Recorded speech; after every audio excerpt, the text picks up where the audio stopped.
नमस्कार, प्रणाम। अजय भोजपुरी। आज हम फिर हाजिर बानी एगो भोजपुरी के किताब लेके। भोजपुरी भाषा में साहित्य के हिसाब से यदि देखल जाओ तो 19वीं शताब्दी यानी कि हमारा जाने से 1850 से 1900 तक के समय काल जो रहल बा वो बहुत खास रहल बा। भोजपुरी भाषा में सिर्जना जौन बाटे तौन 11वीं शताब्दी से हो रहल बा। भोजपुरी के जौन ट्रेसेस बाटे जौन कहाला कि नमूना जौन मिलेला भोजपुरी भाषा के वो 7वीं शताब्दी से मिलेला। बाकी 11वीं शताब्दी में जौन अघरी गोरखनाथ भरथरी के समय काल रहे वो समय तक भोजपुरी में काफ़ी हद तक निखार आ गई रहे। भोजपुरी भाषा के जौन साहित्यिक वाचिक परंपरा कहीं चाहे लिखाई होखे माने ओकरा में एगो निखार आ गई रहे। भोजपुरी अपना स्वरूप में आ गई रहे। तो 7वीं शताब्दी से जौन बा भोजपुरी के नमूना मिलेला, भोजपुरी भाषा के नमूना मिलेला अलग अलग किताबिन में। बाकी 11वीं शताब्दी से भोजपुरी अपना रूप में आ गई रहे जौन की किताबिन में मिलेला। कि हम नहीं कहत, बहुत भाषाविद लोग कहले बा बात के एकर प्रमाण बाटे। तो आज के समय में देखल जाओ तो भाषा के संपूर्णता तबे होला। एगो भाषा के जो संपूर्ण पूरा आकार रहेला वो में तबे आवेले जब ओकरा में वाचिक परंपरा आ लिखित परंपरा दोनों होके, मौखिक आ लिखित दोनों चलत होके। कहे से कि जो वर्तमान समय में शिक्षा के लेके जो बात चल रहा बाटे ओकरा में ये दोनों परंपरा के, एगो भाषा के दोनों परंपरा पर चले के होखे के पड़ी आ तबे वो भाषा अपना के संपूर्ण मान सकेले। ऐसे तो कोनो भाषा संपूर्ण नहीं है। ओकरा में हमेशा तकनीकी विकास जो हो ताटे वो हिसाब से भाषा में शब्द जुड़ेला स, ओकरा में बदलाव आवेला। जोन आरी कगरी के जोन समाज बाटे, जोन अलग अलग भाषा बाड़ी से ओकनी के असर पड़ेला। बाकी ये पूरा चीजन के यदि देखल जाओ तो हमरा जाने से 1850 से सन 1850 से और 1900 तक ले, सन 1900 तक के जो समय रहे उस समय में भोजपुरी खातिर, भोजपुरी भाषा समाज में, भोजपुरी क्षेत्र में कैथी लिपि पर काम भइल, भोजपुरी के व्याकरण पर काम भइल, भोजपुरी के साहित्यिक इतिहास पर काम भइल, भोजपुरी में जोन भोजपुरी के लोकगीत रहे, जोन लोक गाथा रहे ओह पर काम भइल। तो एगो देखल जाए तो 1850 से 1900 के जो समय बाटे भोजपुरी भाषा खातिर बहुत खास समय है। यही खास समय में भोजपुरी में कविता गीत लिखाई रहे, मतलब नया सृजना भई रहे। हम लोकगीत के बात नहीं करत, हम नया सृजना के बात करता नहीं। खड़क बहादुर मल्ल के नाव आवेला ओ समय में। तो नया गीतन के रचना भई रहे। साद के बात होला जोन छपरा के वहाँ के रहे वाला रहनी, ये लोगन के रचना कजरिया आदि लिखले रहे लोग। ओ समय बहुत मशहूर रहे। बाकी एगो खास रहे कि वही समय में, मतलब करीब करीब 1900 से कुछ 10 साल 12 साल 15 साल पहले भोजपुरी में नाटक लिखाई, भोजपुरी में कविता संग्रह लिखाई, भोजपुरी में गजल लिखाई। 1895 के समय है जौना घड़ी भोजपुरी के पहला गजल संग्रह प्रकाशित भई रहे। तो आज जौना हम किताब पर बात करे जा रहल बानी वो किताब भोजपुरी में गजल लिखाए के जौन इतिहास बाटे ओह इतिहास आ ओ वर्तमान पर जौना समय किताब प्रकाशित भइल बिया वो समय तक गजल के का इतिहास रहल बा, भोजपुरी में गजल के का इतिहास रहल बा, एह पर किताब लिखाइल बिया। किताब के नाम हो भोजपुरी गजल के विकास यात्रा। लेखक हैं जगन्नाथ जी, प्रकाशक पुष्कर प्रकाशन पटना, प्रकाशन वर्ष 1997। ई किताब रउआ सबके भोजपुरी साहित्यांगन पर, ई ठेहा भोजपुरी साहित्यांगन पर पढ़े के मिल जाई। हम डिस्क्रिप्शन में लिंक दे देले बानी जहाँ से रउआ क्लिक करके पढ़ सकेनी। जैसे कि हम हर वीडियो में बतावेनी एह किताब के काहे पढ़े के चाहिए। साहित्य के एगो विधा गजल है, ओहू में भोजपुरी भाषा में गजल लिखाए के इतिहास अब वर्तमान के बाद एह किताब में हो रहल बा। एह से किताब के पढ़े के चाहिए। भोजपुरी में पिछला 130 साल के गजल लिखाए के इतिहास रहल बा। माने 1895 में जो प्रकाशित भइल किताब वो से हो सकेला 8-10 साल पहले से वहाँ के तेग अली तेग के लिखल गजल संग्रह हटे, तो वहाँ के अपन गजल गावत होकब सुनावत होकब, बाकी किताब के रूप में वो 1895 में आई। तो यानी कि 128, 29, 30 साल के जो इतिहास रहल बा भोजपुरी में गजल के, वो इतिहास के बारे में ही किताब मूल्यांकन कर रहल बिया। इससे किताब के पढ़े के चाहिए। भोजपुरी भाषा साहित्य के संपूर्णता दियावे खातिर कैसे भोजपुरिया लोग, आखिर भोजपुरी में ध्यान दी, फारसी से जौन विधा उर्दू में आयल, उर्दू से हिंदी में आयल, हिंदी या उर्दू में जब ई लिखाए लगल, वो समय कुछ भोजपुरिया लोग जौन बा भोजपुरी में गजल लिखे लागल। तो यह इतिहास के भी जानल जरूरी बा कि आखिर काहे भोजपुरिया लोग आगे बढ़ के भोजपुरी भाषा के सवारे खातिर, जब उर्दू या हिंदी के विकल्प वो लोगन के सोझा रहे, बावजूद एकरा वो लोग भोजपुरी में गजल लिखल। तो ये अपने आप में एगो बहुत जरूरी या खास बात बाटे।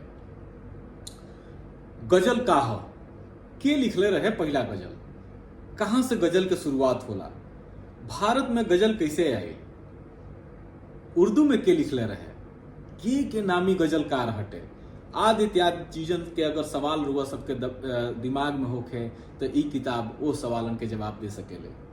मूल रूप से जगन्नाथ जी के लिखल कुछ एक निबंध पर ई किताब आधारित बिया। यही किताब में रुआ सब पढ़ब कि भोजपुरी में गजल के लेके के आ का काम कैले बाटे। मतलब 1996 तक ले ये किताब जो प्रकाशित भइल बिया, तब तक के समय काल 1895 से 1996, यानी कि करीब करीब 101 साल के जोन ई सफर रहल बाटे, वो सफर में भोजपुरी में के गजल लिखले बा, का लिखले बाटे, आदि इत्यादि के बारे में किताब से जानकारी मिली। तो भाषा और ओकरा साहित्य, खास करके भारत के भाषा में गजल के बहुत बड़ा योगदान बा। उर्दू हिंदी के गजल आ गजल के लिखे वाला लोगन के बारे में हमनी के नीमन से जाने नहीं जा। अक्सर हमनी के बहुत लोगन के जानता नहीं जा, जे उर्दू में गजल लिखले बा, जे हिंदी में गजल लिखले बा, बाकी रुआ सब कितना लोगन के जानते नहीं जे भोजपुरी में गजल लिखले बा। तो कुछ ऐसने सवाल जोन बाटे, एक जवाब ए सवालन के एक किताब में मिल जाई। हमरा मन पड़ता एगो पुरान बात हटे, कहीं बतकही होत रहे, हम बतकही में एगो गजल के बात कहनी, जौना गजल के भरत सिंह भारती जी, भोजपुरी के सुप्रसिद्ध गायक भरत सिंह भारती जी गौले बानी, वही गजल के शारदा सिन्हा जी गौले बानी, सुप्रसिद्ध गायिका कंठ कोकिला शारदा सिन्हा जी गौले बानी। ओह गजल के जब हम ये दोनों लोगन के आवाज में हम कुछ मित्र लोग के सुनौनी, जब भोजपुरिया रहे तो कहे लागल लोग कि हमनी के तो पते ना रहल कि भोजपुरी में गजलो लिखाला। घर के दुआरी से, चार दीवारी से, रसोई से, किचन से बहरी निकल के भोजपुरी कितना दूर ले आयल बिया, एह बात के अंदाजा बहुत भोजपुरिया लोगन के नहीं खे, अधिकतर भोजपुरिया लोगन के नहीं खे। तो ई किताब बहुत जरूरी बिया ओह लोगन तक ले पहुंचावल जेकरा ई पते नहीं खे। तो ई बात सही बा कि आज के समय में भोजपुरी में लिखाए वाला गजलन के व्याकरण के हिसाब से चिन्हासी बड़ा पंछुछुर बाटे। इहो बात बा कि हिंदी उर्दू से कुछ एक पंक्तियन के उठा के भोजपुरिया लोग गजल के लेखक बन जाताटे, इंटरनेशनल तक ले नाम हो जाताटे। बाकी एह मय के बादो ई किताब जोन बिया रउआ के राउरंगुरी ध के एक एक जगह पर लेके जाई, रउआ के भोजपुरी के गजलन के इतिहास बताई। ये 68 पेज के किताब में आखिर का बा, प्रकाशक, मुद्रक, आवरण आ प्रकाशन वर्ष के बारे में जानकारी बा। जैसे कि हर किताब इनके शुरुआत होला, ये कोनो विशेष बात नहीं है। एक किताब के जगन्नाथ जी अपना बाबूजी के समर्पित केले बानी। एक किताब के लिखे पढ़े आवरण तक में जगन्नाथ जी के बेटा बेटी लोगन के सहयोग बाटे। तो ये एगो घर से निकलल चीज हटे। ई किताब में वो भावना के रुआ एहसास कर सकेनी। इतिहास के इतिहास जब आगे बढ़ब किताब में, तो इतिहास के इतिहास बड़ा रोचक शीर्षक बाटे। यानी कि किताब भोजपुरी में गजल लेखन के इतिहास पर लिखा रहल बिया। एक किताब के लिखाए के का इतिहास रहल बा, ओह के बारे में जगन्नाथ जी जानकारी दे रहल बानी। कैसे अकादमी के तरफ से वादा भइले किताब के प्रकाशन खातिर, बाकी आर्थिक वजह से अकादमी जोन बा किताब के प्रकाशन ना कर पैलस। बाद में जगन्नाथ जी अपना घर से पैसा लगा के एक किताब के प्रकाशित करवैनी। जैसे कि अमूमन लगभग हर भोजपुरिया साहित्यकार संगे होला। भोजपुरी के संवैधानिक मान्यता ना मिले के वजह से राज्य सरकारन के ओर से ए भाषा के कोनो सम्मान ना मिलला के वजह से आज इ नौबत बाटे कि आजो भोजपुरी के अधिकतर साहित्यकार लोग आपन पैसा लगा के किताब प्रकाशित करवा रहल बाटे। उहे कहानी उहे इतिहास एहू किताब के बा। किताब में अगला हिस्सा क्रम के बा यानी कि विषय सूची के। किताब 7 अध्याय में बटाइल बिया। पहला अध्याय है पृष्ठभूमि, दूसर का आरंभ काल 19वीं शताब्दी से सन 1900 तकले के जो काल रहल बटे ओकरा के आरंभ काल यहाँ के कहतनी गजल के। तीसर का अध्याय है मध्यकाल 1901 से 1960 तक लेके। दूसर का चौथा हटे आधुनिक काल। आधुनिक काल के यहाँ के 2 भाग में बटले बानी, प्रथम चरण द्वितीय चरण। प्रथम चरण 1961 से 1975 तक के बाटे और द्वितीय चरण 1976 से लेके जब भी किताब लिखाई रहे यानी कि 1996 तक लेके बाटे। एक बाद जो 6वां अध्याय हटे वो गजल आ भोजपुरी गजल पर विवेचनात्मक कार्य और 7वां अध्याय है भोजपुरी गजल के संभावना। रुआ गजल सुनेनी, गजल लिखेनी, गजल के बारे में जानत बानी तो एक किताब के पहला अध्याय यानी कि पृष्ठभूमि के जरूर पढ़े के चाहिए। गजल का ह, के ह, कब के ह, कैसन ह, कहाँ से ह, कैसे ह, भारत में कैसे आयल, के लेके आयल, उर्दू में कब गजल लिखाई रहे, रेख्ता का ह, दक्षिणी हिंदी का ह, आदि इत्यादि जो सवाल बाटे वो सवालन के जवाब बहुत 4 पन्ना के लेख बाटे जगन्नाथ जी के। वो 4 पन्ना के लेख में रुआ पढ़ सकेनी एक किताब में। पृष्ठभूमि के बाद भोजपुरी में गजलन के इतिहास के बाद शुरू भइल बा। क्रम के हिसाब से आरंभ काल से शुरू हो रहल बा, जहां पर तेग अली तेग के 1895 में प्रकाशित बदमाश दर्पण के चर्चा होता, जवन 23 गो भोजपुरी गजलन के संग्रह रहे। यही तरह ई क्रम आगे बढ़ताटे। मध्यकाल के गजल लेखक लोग के कुछ एक गजलन के सैंपल के सोझा रखले बानी जगन्नाथ जी ये किताब में। आधुनिक काल के 2 हिस्सा में बटले बानी, जैसे कि हम बतौनी यहाँ 2 हिस्सा में बांट के वो 2 हिस्सा में अलग अलग लेखक लोग जो गजल लिखले बाटे वो लोगन के चर्चा के ले बानी और वो लोगन के लिखल गजल में से तनी तनी परोसले बानी ये किताब में। आप हर जगह यहाँ के बहुत विवेचनात्मक ढंग से गजल के इतिहास के संगे संगे लेके चल रहा बानी। गजल के संगे लेके चल बानी, ओकरा में कुछ अंश वो गजलन के शामिल बाटे। गजल और भोजपुरी गजल पर विवेचनात्मक कार्य वाला अध्याय में रुआ सबके यह बात के जानकारी मिली कि किताब के छपाए तकले के भोजपुरी भाषा में गजलन पर लेख लिखले बाटे। बढ़िया जानकारी बा। रुआ यदि भोजपुरी भाषा से जुड़ल कुछ शोध करता नहीं तो रुआ सब खातिर बढ़िया जानकारी बाटे जौन भोजपुरी गजल पर विवेचनात्मक कार्य के बाद। भोजपुरी गजल के संभावना वाला शीर्षक में जगन्नाथ जी आलोचनात्मक ढंग से बड़ा निछोहे घाव मरले बानी भोजपुरी में गजल लिखे वाला लोग पर।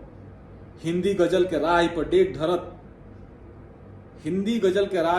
डेग धरत भोजपुरी गजल के पैसन ना बुझ के फैशन बुझे वाला लोगन के सोच पर यहाँ के वार कर रहल बानी। आ यहाँ के ए बहुत छोटहन लेख में हमरा लागत 1 पन्ना यानी कि 2 पेज के लेख बाटे। वो लेख में बड़ा बेबाक ढंग से अपन बात कहले बानी गजल के लेके जो वर्तमान स्थिति भी है भोजपुरी में गजल के जौना हिसाब से हिंदी के नकल करके लोग लिख रहल बाटे, हिंदी के गजलन के टेढ़ मेढ़ क के लिख रहल बाटे। वो पर यहाँ के बहुत बेबाक टिप्पणी के ले बनी।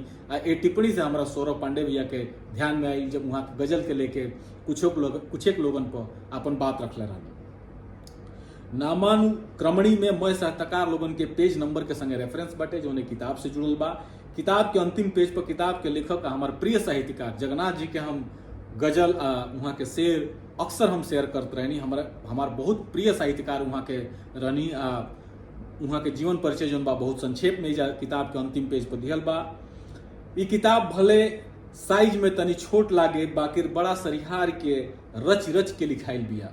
भोजपुरी भाषा के साहित्य में सानेट, हाइकू आदि तो आइल बाटे जो उनकी विदेशी भाषा से आइल बाटे, वैसे ही गजल भी फारसी से आइल बड़ुए।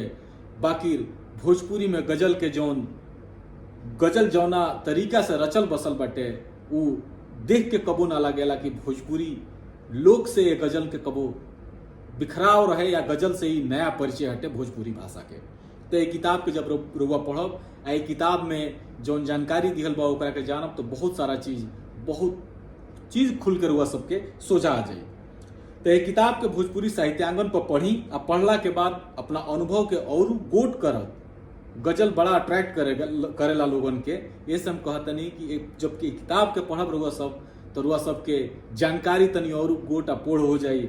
आ ये जानकारी के रुआ भोजपुरिया लोगन से आ नान भोजपुरिया लोगन से भी शेयर कर सकेनी। तो आज के अपने ही ई बतकही एह किताब के चर्चा हमरा जरूरी लागल हटे कि रुआ सब तक पहुंचावल जाओ, यही से हम लेके आइल बानी। रुआ सब किताब पढ़ी, भोजपुरी के किताबन के पढ़ी आ लोगन संगे एह किताबिन के शेयर करी। 902 गो किताब भोजपुरी साहित्यांगन पर लाग गई बड़ी सब। तो आज भोजपुरी गजल के विकास यात्रा के बारे में ये किताब हमरा के इजाजत दी, हम फिर हाजिर होखब भोजपुरी के कोनो न कोनो किताब लेके, भोजपुरी खातिर कोनो न कोनो किताब लेके, भोजपुरिया लोग खातिर कोनो न कोनो किताब लेके। प्रणाम, नमस्कार, धन्यवाद, जय भोजपुरी।